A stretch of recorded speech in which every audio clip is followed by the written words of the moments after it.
오늘도 새벽 예배를 드리게 하신 하나님께 감사와 찬송과 영광을 올려드립니다.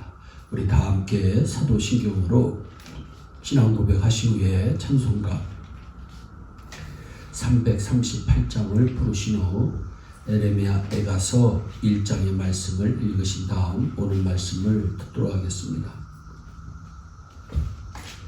전 세계적으로 예수 믿기가 점점 힘들어지는 기독교 박해 시대가 되고 있습니다. 세계적으로 기독교인들의 수는 점점 줄어들고 이방신을 섬기는 교단들은 종파들은 점점 많아지고 있습니다. 이럴 때일수록 여러분은 하나님 앞에 더 귀하게 쓰임받아 이 땅에 다시 한번 하나님의 승리가 임하도록 기도해야 하며 좌절하거나 후퇴하거나 낙심하지 말고 승리자가 되길 예수님의 이름으로 축원합니다. 오늘 성경 말씀 에레미야에 가서는 그 당시에 예루살렘의 황폐함을 애곡한 노래로 선지자 에레미야는 1장에서 예루살렘의 절망을 슬퍼하며 참담한 현실을 바라보며 다시 한번 예루살렘이 절망에서 회복되길 소원하고 있습니다. 오늘 우리 모두 말씀으로 은혜 받아 절망 가운데 있다면 회복의 역사가 이루어지길 소망합니다. 첫째, 시온의 도로들이 슬퍼하며 이러한 말씀이 에레미야서 1장에 나오고 있습니다. 다시 한번 예루살렘이 절망에서 회복되길 원하는 것이고요.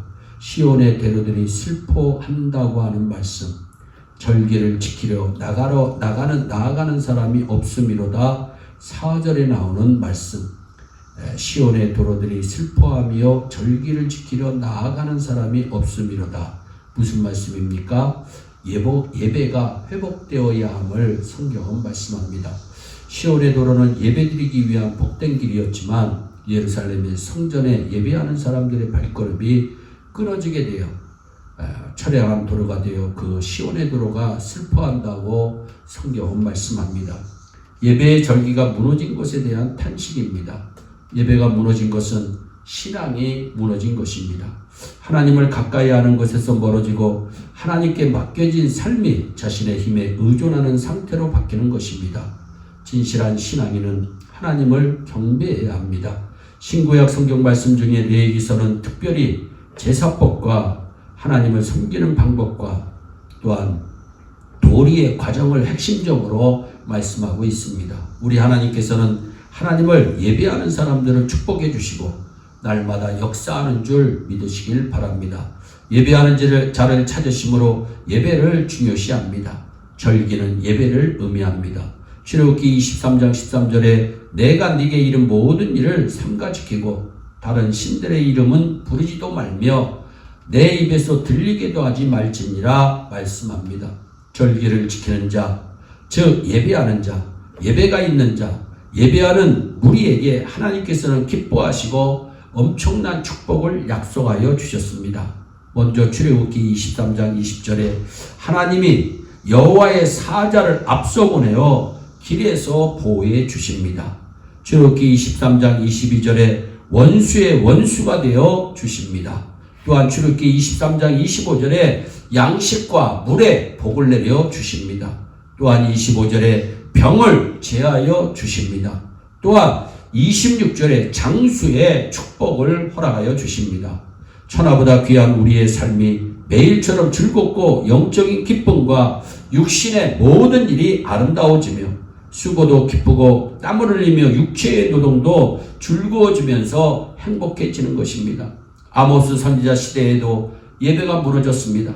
그러나 그날에 내가 다윗의 무너진 장막을 일으키고 그것들의 틈을 막으며 그 허물어진 것을 일으켜서 옛적과 같이 세우고라고 아모스서 9장 11절에 말씀합니다. 이는 그 예배의 회복, 예배의 축복을 의미합니다. 그리하여 12절에 만국을 기업으로 얻게 하고 추수할 것이 이어지게 되며 성읍이 다시 건축하게 되며 다시 뽑히지 않게 된다고 말씀하시고 약속하십니다. 예배가 회복되면 하나님께서는 반드시 우리의 삶에 축복해 주시는 것입니다. 그리고 1절 말씀에 슬프다 이 성이여 이렇게 말씀합니다. 아름답던 예루살렘의 성이 왜 슬픈 성이 되었습니까? 절기의 예배가 무너지면서 삶의 터전을 잃어버렸기 때문입니다. 많은 사람이 모두 떠나가고 적막하게 되었습니다. 삶이 힘들어서 지역과 국가를 떠나 이민을 가고 전쟁이 지속되므로 그와 같이 이리저리 방황하는 보트피플처럼 삶을 잃어버리고 나라를 잃어버린 것입니다. 삶의 터전이 회복되어야 합니다. 아무리 잘못해도 하나님을 가까이 하면 새롭게 회복되는 것이고, 아무리 잘 되어도 하나님을 가까이 하지 아니하면 강제 노동에 시달리고 친구가 원수가 되고 환난과 고난 가운데 사로잡혀가고 유리하는 고통 속에 생명을 이어가려고 보물도 양식을 바꾸는 처참함이 뒤따르게 됨을 우리는 명심해야 됩니다. 하나님께 무관심하고 신앙이 나태해지고 하나님의 사명을 등한시하는 것이 곧 하나님께 멀어지는 것입니다. 하나님과 가까이 하면 사랑이 있습니다. 하나님과 가까이 하면 평안이 있습니다. 하나님과 가까이 하면 축복이 넘치는 삶이 된다고 하는 사실을 꼭 기억하시기를 바랍니다. 그 다음에 6절 말씀해 보니까 시온의 모든 영광이 떠나갔다. 하나님께서는 우리에게 영광의 빛을 조명해 주시고 그 영광 중에, 하나님의 영광 중에 살기를 원하십니다.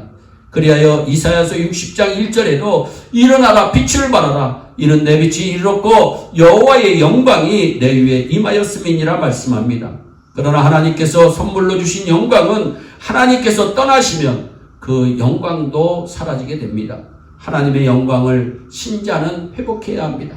사랑하는 성도 여러분, 하나님의 영광이 영원히 지속되고 약속이 보장되어 그 영광이 평생의 삶 속에 있길 예수님의 이름으로 축원합니다. 햇빛이 없어지면 세상이 깜깜해지듯이 하나님의 영광이 사라지면 우리의 삶은 깜깜한 어둠 속에 인간이 되고 맙니다. 그러나 하나님께서 여러분에게 영광의 빛을 비춰주시면 그 영광은 우리의 것이 아니라 하나님께 영광을 돌리는 것입니다. 사도행전 12장 23절의 말씀을 우리는 늘 묵상해야 합니다. 헤롯이 영광을 하나님께로 돌리지 아니하므로 주의 사자가 고치니 벌레에게 먹혀 죽으니라. 헤롯이 영광을 하나님께 올리지 않고 자신에게 영광을 올립니다. 벌레가 먹는 것은 병을 말합니다. 우리의 육체도 하나님 것이기에 하나님 뜻대로 살면 하나님께서 모든 질병을 제거해 주시고 충이 있는 것도 모두 멸절해 주십니다.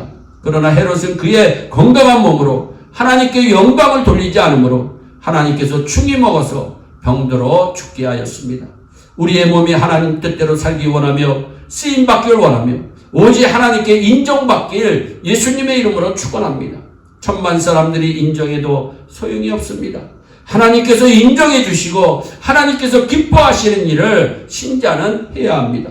그럴 때 하나님께서는 우리 모두에게 건강도 보장해 주시고 시온의 영광을 회복시켜 주셔서 하나님께 영광, 여러분에게 큰 축복이 될 줄로 믿습니다. 사랑하는 성도 여러분, 우리의 삶에 고난과 위험이 찾아오고 핍박을 받아 예배가 무너지고 절망에 빠져있고 삶의 터전을 잃어버렸고 모든 영광이 사라졌을 때에도 우리는 모두 하나님께 가까이 나아가길 바랍니다. 전심으로 하나님을 찾고 하나님을 통해서 영과 육이 완전히 회복되고 시온의 영광이 회복되는 축복받는 삶이 지속되길 예수님의 이름으로 축원합니다. 기도하겠습니다. 사랑의 하나님 참 감사합니다. 오늘도 생명의 귀한 말씀 우리에게 허락하여 주심을 감사합니다. 하나님, 우리 예배에 온 성도들이 예배가 회복되어지는 은혜가 임하여지기를 원합니다. 하나님, 우리의 예배가 무너지지 않게 하여 주시고 하나님, 예배 가운데 하나님을 만나게 하시고 예배 가운데 성령 충만함을 체험의 역사를 체험해 아버지 하나님, 이 세상에서 승리하는 하나님의 귀한 백성들이 다 되게 하여 주옵소서.